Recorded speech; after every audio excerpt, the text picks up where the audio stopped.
Ang panahon, katulad din yan ng pag-ibig. Nagbabago ang panahon, ganon din sa pag-ibig.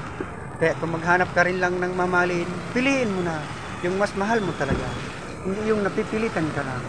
Baka kasi dumating yung time, bigla kang magbago. Hindi pala siya ang kailangan, dahil ang gusto ng puso mo pala, yung matatag na tao. Matibay, hinaharap ang anumang hamon sa buhay.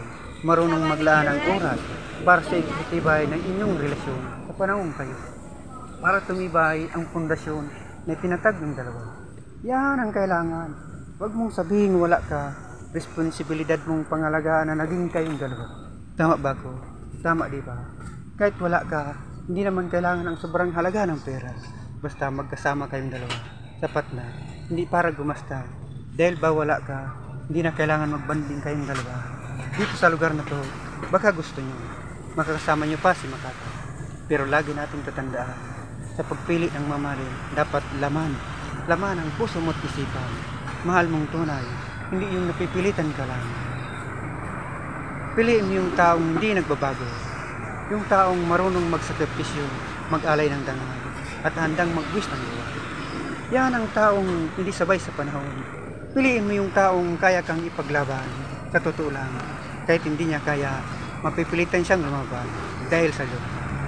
Ganyan ang tunay na pag-ibig, mamahalin kang tunay. Pero lagi nating tatandaan, isa isip, isa puso, huwag ang bawas. Nang hindi ka iwan, nang walang mawasak ang gali, nang hindi masira, mawasak ang gali.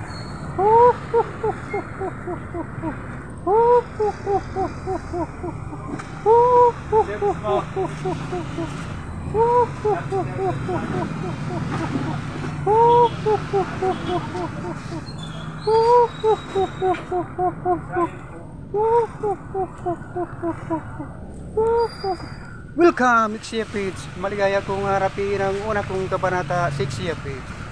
Ito ang yugto ng aking buhay, Ixiapits. At akin ang kakalimutan ang noon na naging kong buhay.